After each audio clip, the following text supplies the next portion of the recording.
Dialog Isu Aktual Lintas Medan Pagi Pro 1 edisi hari ini Senin 6 September 2021 saya hadirkan ke ruang dengar Anda hingga jelang pukul 9 waktu Indonesia Barat. Seperti yang saya informasikan tadi bahwa kita akan membahas seputar revisi peraturan daerah kepala lingkungan, di mana hal ini dimulai dengan adanya kejadian bahwa seorang oknum kepala lingkungan di Kelurahan Sarirejo, Kecamatan Medan Polonia yang telah menimbulkan keprihatinan masyarakat. Tentu kepala lingkungan yang seharusnya menjadi pengayom dan contoh bagi masyarakat ini justru malah melakukan tindakan yang bertentangan dengan hukum. Dengan adanya hal tersebut, Dewan Perwakilan Rakyat sontak gerah karena ulah oknum kepala lingkungan ini. Pendengar, adalah beberapa narasumber yang akan saya ajak berbincang pada Dialog Isu Aktual Lintas Medan Pagi Pro 1. Akan ada anggota DPRD Medan Syaiful Ramadan. Kemudian nanti juga akan saya hadirkan analis anggaran pemerintah dan kebijakan publik Siska Barimbing SH. Ya, untuk mengetahui informasi lebih lanjut seputar pembahasan kita di pagi ini, pendengar, saatnya saya mengajak Anda untuk menyimak perbincangan saya bersama dengan narasumber pertama saya, bersama Syaiful Ramadan, anggota DPRD Medan. Assalamualaikum, selamat pagi Bang Syaiful. Waalaikumsalam warahmatullahi wabarakatuh. Apa kabar pagi ini Bang? Baik, alhamdulillah. Ya, baik ya Bang ya. Ya. Ya, dan untuk pendengar yang ingin berpartisipasi nanti bisa pergunakan line telepon Anda untuk menanyakan pembahasan kita pagi ini seputar revisi Perda Kepala Lingkungan melalui line telepon di 0618463133 atau melalui WhatsApp Pro 1 di 0811616943. Ya Bang Syaiful, ini mengenai revisi peraturan daerah kepala lingkungan. Ini kenapa Perda ini harus direvisi Bang? Ya, yang pertama masalah kepling ini sering terjadi ya di masyarakat, sehingga membuat beberapa lingkungan itu terjadi kegaduhan, ya, termasuk dalam hal pengangkatan dan pemberhentian kepala lingkungan. Ya, yang pertama masalah pengangkatan ini sering terjadi tidak terlibatnya masyarakat, adanya mungkin oknum kelurahan atau kecamatan yang mengambil tindakan sendiri. Kemudian juga yang kedua, adanya pemberhentian sepihak juga. Ada beberapa kepling yang mungkin ditakut-takuti atau diinformasikan akan diberhentikan, padahal dia juga hasil rekomendasi dari masyarakat.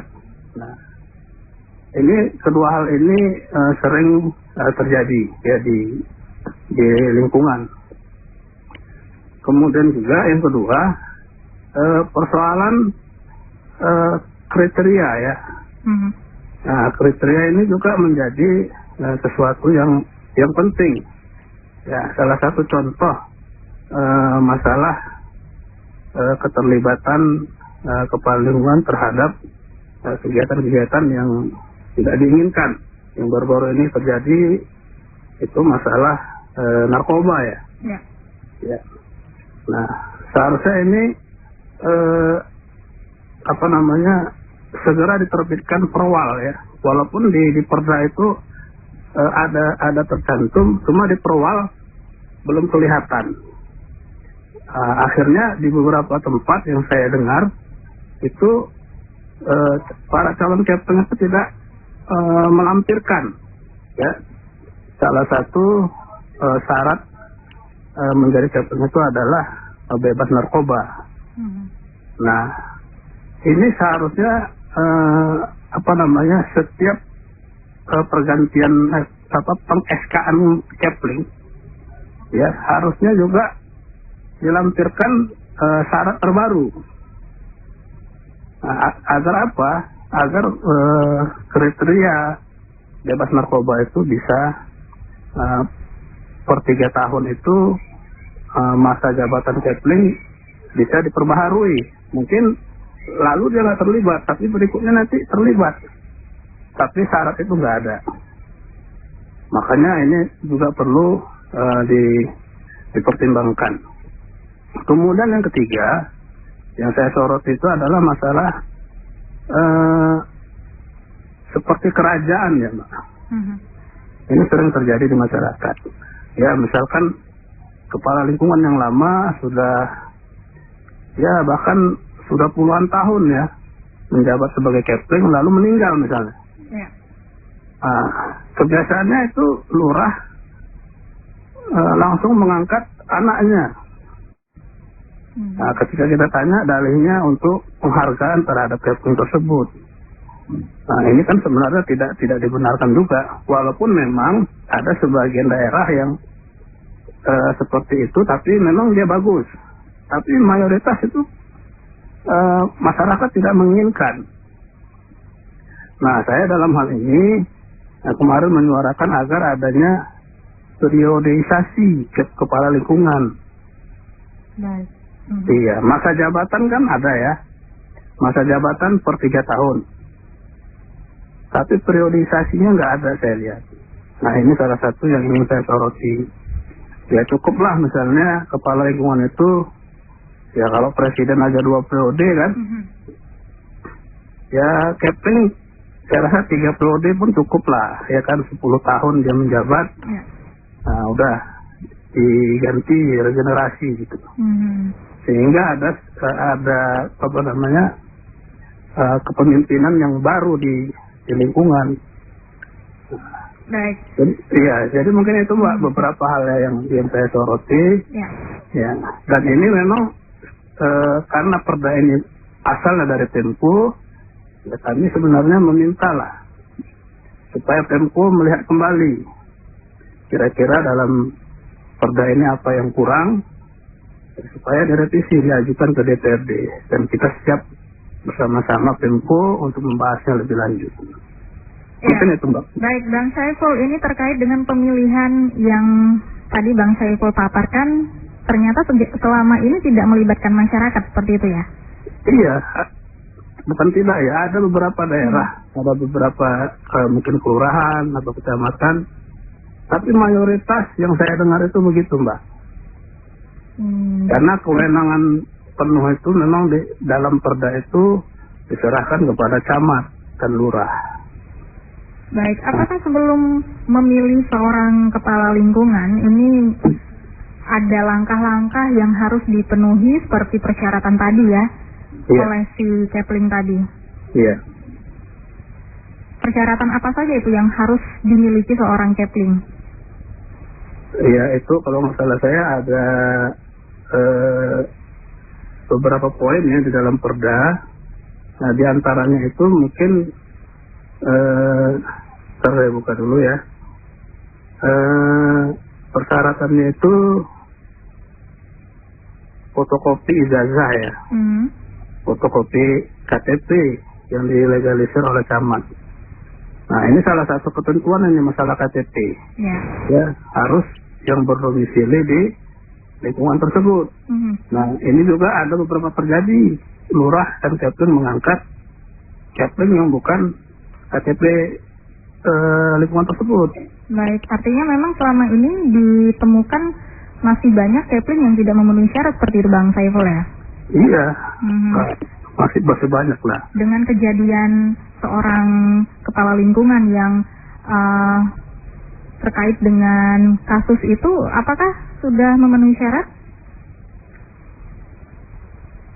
Ya, kalau syarat kan itu kita bisa langsung menanyakan ke kelurahan dan kecamatan apakah syarat yang sudah ada yang di perda itu memang sudah dilaksanakan atau tidak. Tapi fakta di lapangan yang saya temukan ya itu tadi syarat, misalnya syarat narkoba itu masih ada yang tidak melampirkan tapi tetap lolos. Kan gitu kan. Nah, ini kan harus ada pengawasan. Ya, salah satu tugas kami di DPRD. Ya, saya nggak usah sebutkan lah di mana itu. Ya, sampai saya minta camat itu menunjukkan ya syarat-syarat itu ke kita, dan itu nggak bisa dilihat kan kita gitu Mbak. Baik. salah satu syarat misalnya bebas narkoba tadi. Baik, ya. Ini kita temukan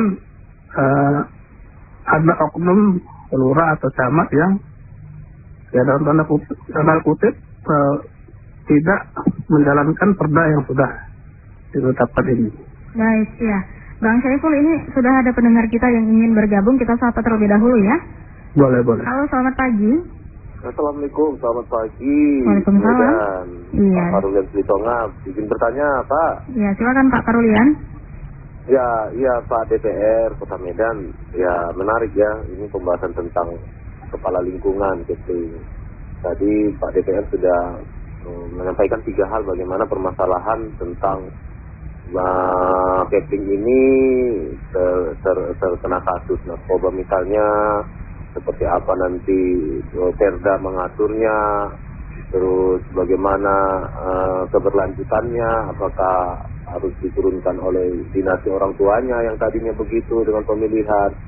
Yang saya mau tanya begini Pak, adakah dari peraturan dari Kementerian Dalam Negeri dalam hal ini, kan pastinya catering ini kan membawahi RT RW nanti yang di bawahnya ya, satuan terdesak gitu ya, itu pernah tidak dibicarakan atau DPR Provinsi ke Dagri itu supaya pengaturan ke bawah itu rapi gitu, tersistematis dan terjadwal periodisasinya, karena menyangkut tentang tunjangan gaji pokok, tunjangan fasilitas yang digunakan, wewenang, tanggung jawab itu, siapa mengatur apa dan siapa diatur siapa, itu kan ada manajemen birokrasinya harus bagus Pak. Apalagi kan fokus Satgas Covid sekarang ini kan terarah kepada pimpinan catering misal ya, dalam menentukan bantuan untuk rumah tangga ini siapa yang berhak, kan begitu Pak DPR ya. Sekarang adakah sampai hal serinci yang tadi Bapak sebutkan itu sudah dibicarakan secara nasional gitu, yang sifatnya bukan hanya lokal, tetapi kan ini kan menyangkut tentang gaji bulanannya kan gitu, fasilitas yang beliau gunakan kan gitu, kebijakan apa untuk mengapakan masyarakatnya kan gitu, itu kan butuh anggaran dan butuh SOP yang jelas, satu ya. Yang kedua Pak, tentang terkait oknum catering itu terkait narkoba, ya benar tadi kita masyarakat ini menunggu kapan kira-kira pasal itu ditambahkan di peraturan Perda itu supaya catering yang lain di kecamatan yang lain atau di lurah yang lain itu bisa mendengar hal ini sebagai ya efek jerat, dan tanggung jawab ini tidak main-main begitu, karena bertanggung jawab dengan negara kan begitu, karena warga negara KTP catering itu kan warga negara Indonesia juga Pak. Yang terakhir, ini Bapak DPR ini selain oknum seperti ini, oknum yang lain untuk di luar kasus narkoba ada tidak Pak yang masuk aduan ke DPR yang perlu dibenahi begitu? Karena saya baca juga di media ini Pak Bobi Nasution itu menegur dan memberhentikan catering yang di Kecamatan Kota Medan ya. Ini ada ini beritanya. Jadi ini bagaimana Bapak melihat harus dipanggil seperti itu satu demi satu, atau ada kasus lain di luar narkoba itu yang belum muncul ke permukaan itu bagaimana? Minta petunjuk 3 hal Pak DPR. Itu saja, terima kasih. Assalamualaikum, selamat pagi. Selamat pagi, terima kasih Pak Parulian tadi. Ya, silakan tanggapannya Bang Syaiful. Ya, baik Pak Parulian, terima kasih atas masukannya ya terkait Permendagri ya. Sebenarnya perda itu bisa terbit ya, itu harus punya dasar ya. Nah, salah satu dasar acuannya itu adalah aturan di atasnya. Tentu saja itu ada PP ya, peraturan pemerintah, dan peraturan Menteri Dalam Negeri, dan beberapa peraturan-peraturan lainnya. Jadi tidak bisa kita daerah membuat suatu aturan tanpa melibatkan aturan di atasnya. Jadi nanti Bapak bisa buka aja, bisa download lah Perda Catering itu. Nah, itu di pembukaan disampaikan ya aturan-aturan di atasnya, sehingga dengan itulah daerah dibolehkan ya membuat perda. Jadi nanti itu cukup banyak ya aturan di atasnya. Jadi setiap persoalan apa saja Pak, ya, bukan hanya masalah catering ini, Tapi masalah yang lain juga aturannya harus mengikut dengan peraturan di atasnya. Ya, begitulah norma yang harus dijalankan oleh daerah. Kemudian yang kedua, sebenarnya perda ini kan sudah disahkan ya di tahun 2017. Nah, secara hukum ya, peraturan ini sudah bisa menjadi suatu rujukan ya, bahkan bisa dibawa ke pengadilan sekalipun. Ya, kalau ada misalkan ya selain pemecatan ya, selain pemberhentian, ya kalau ada hal-hal yang yang dilakukan oleh oknum Kepling yang melanggar aturan-aturan lainnya, nah itu kan bisa ditindak, ya bisa ditindak. Kemudian yang terakhir masalah persoalan-persoalan yang ada di Kepling, ya ini cukup banyak Pak. Ya, salah satunya mungkin kriteria orang tersebut. Ya kenapa 3 tahun? Harusnya ini per 3 tahun kan lurah dan camat mengevaluasi. Ya, ini Keplingnya layak nggak diaksakan kembali, ya kan? Terus persyaratan narkoba tadi harus dilampirkan per 3 tahun. Nah, jadi dengan itu lurah dan camat itu bisa betul-betul memastikan bahwasanya Kepling atau bawahannya itu berkelakuan baik. Mungkin itu Bu. Ya, Bang Saiful, selain narkoba, tentu kan masalah Kepling lain ini juga banyak ya yang menjadi polemik juga di tengah-tengah masyarakat. Betul. Kemudian seperti pengangkatan dan periodisasi tadi yang Bang Saiful bilang, ternyata masih banyak juga Kepling yang ini lebih dari masa periodisasi tadi. Seperti apa nih tanggapannya? Nah, bagaimana hal itu bisa terjadi? Kenapa bisa sampai melebihi masa kerjanya? Nah, itu salah satu yang menjadi aspirasi yang harus saya sampaikan ya mengenai periodisasi ini, karena ini menjadi polemik di tengah-tengah masyarakat. Ya oke lah, misalkan dari bapak ke anak.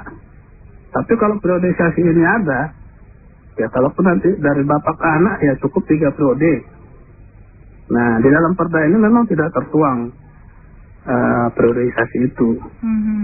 Nah, inilah salah satu memang yang saya sampaikan ya, aspirasi ini juga dari masyarakat. Cobalah dibatasi, ya kan? Presiden aja dibatasi 2 periode, kan? Mungkin Kepling bisa 3, kalaupun agak panjang sedikit 5 periode pun boleh lah. Tapi harus ada, jangan sampai ada bahkan ya sampai meninggal, Pak. Iya. Itu. Ya, kemudian mengenai usulan revisi Perda tentang kepala lingkungan ini dengan memasukkan bebas narkoba sebagai syarat menjadi Kepling. Sebelumnya apakah ini persyaratannya belum cukup efektif seperti itu Bang Saiful? Iya, jadi sebenarnya yang kemarin yang saya sampaikan di media itu, ya ini saya koreksi sedikit, itu perwalnya Mbak. Ya perwal, memang kan yang terbaru ini belum terbit, ya. Jadi saya buka dari perwal yang lama, itu memang tidak ada persyaratan narkoba itu. Tapi di dalam perda itu ada, ya. Itu ada, dan ini saya temukan belum dijalankan, Mbak. Tadi di awal saya sudah sampaikan ada beberapa oknum yang tidak bisa menunjukkan ke kita, gitu. Artinya respon dari Pemko Medan sendiri pun ini belum ada seperti itu, Bang Saiful? Ya kan, kami di DPRD, bukan hanya saya, kawan-kawan lainnya itu sudah menyuarakan agar segeralah perwal terbarunya ini dikeluarkan dan diterbitkan ya oleh wali kota. Salah satunya ya menuangkan itu di dalam perwal, menuangkan syarat bebas narkoba tersebut. Ya mudah-mudahan kan ini bisa didengar oleh Pemko Medan dan segera diterbitkan perwal tersebut. Baik. Apakah hanya bebas narkoba saja ini Bang Saiful yang perlu ditambahkan? Ada tidak untuk usulan-usulan lain yang menjadi persyaratan tambahan ini untuk bisa menjadi? Kalau dari saya hanya priorisasi, Mbak. Priorisasi itu yang menjadi titik tekan saya, supaya ditambahkan lah, ya 3 atau sampai 5 periode jadilah. Karena ini menjadi polemik dengan tidak ada priorisasi, akhirnya lurah dan camat ya bisa sesukanya akhirnya. Dan tentunya ini ada juga keluhan dari masyarakat seperti itu Bang Saiful ya? Ya. Dan ini memang yang selalu disampaikan. Ya. Saya beberapa kali reses, kemudian sosialisasi peraturan daerah. Nah, ini menjadi aspirasi oleh masyarakat. Baik. Terkait dengan Perda yang harus direvisi ini Bang Saiful, pasal apa saja yang menurut Abang harus direvisi dan berapa lama ini target untuk merevisinya? Ya, sebenarnya yang kita dorong ini kan Pemko Medan, Mbak. Ya kita menunggu mungkin keseriusan Pemko Medan. Kalau memang ini harus direvisi, ya kami mungkin di DPR tinggal menunggu aja, Mbak. Nah, karena itu kan datangnya dari Pemko. Jadi kami sifatnya menunggu, dan ini kan sudah kita suarakan, sudah kita sampaikan aspirasi masyarakat, ya, supaya ditambahlah aturan priorisasi itu di dalam Perda ini, ya. Nah, ini kita tinggal melihatlah keseriusan Pemko, apakah nanti Pemko akan mengusulkan atau tidak, gitu Mbak. Baik, tanggapan Pemko terkait dengan usulan revisi ini sejauh ini seperti apa Bang? Ya, mungkin dari media ya, saya melihat kemarin Pak Wakil Wali Kota ya, itu sudah merespon dan mereka akan mengkaji gitu. Dalam media itu disebutkan begitu, dan segera akan menerbitkan perwal. Baik. Itu respon yang saya lihat di media dari Pemko sendiri. Baik. Jika seandainya revisi ini nantinya membutuhkan anggaran ini Bang Saiful, apakah memungkinkan di tengah kebutuhan penanganan COVID juga ini? Saya rasa kalau hanya pasal itu tadi ya, ini tidak terlalu memakan banyak anggaran saya rasa. Kalau hanya priorisasi tadi saja ya, yang menurut saya itu perlu ditambahkan. Saya rasa nggak terlalu memakan banyak anggaran lah. Baik. Ya. Ya, terakhir Bang Saiful mungkin bisa menyampaikan closing statement-nya terkait dengan pembahasan kita di pagi ini. Silakan. Ya, terima kasih Mbak. Mungkin dari pemaparan tadi ya, yang pertama saya mendoronglah supaya Pemko segera mengkaji ulang atau melihatlah dalam Perda ini apa yang masih kurang, supaya tidak terjadi polemik di tengah-tengah masyarakat. Yang kedua juga kami minta kepada camat dan lurah supaya dalam hal melaksanakan tugasnya ya, dalam hal pengangkatan dan pemberhentian kepala lingkungan merujuk kepada Perda yang sudah disahkan ya, agar itu dilaksanakan dengan sebaik-baiknya. Karena Perda ini kita buat ya, supaya menjadi baik. Nah, jangan sampai ada pihak-pihak atau oknum lurah dan camat yang bermain-main ya dalam hal pengangkatan dan pemberhentian kepala lingkungan. Dan kepada masyarakat ya proaktif ya, karena dalam Perda ini juga masyarakat boleh mengusulkan ya pemberhentian kepala lingkungan. Jadi peran serta masyarakat juga sangat dibutuhkan lah ya, agar apabila ada oknum kepling di daerahnya yang tidak baik, mereka bisa menyuarakannya. Nah, di era terbuka sekarang ini ya sama-sama lah ya, kita memberikan yang terbaik ya, untuk Kota Medan yang kita cintai. Mungkin itu Mbak. Baik. Ya, terima kasih Bang Saiful sudah bersama kami dalam dialog isu aktualitas Medan Pagi Pro 1. Selamat melanjutkan aktivitas kembali. Selamat pagi. Assalamualaikum. Waalaikumsalam.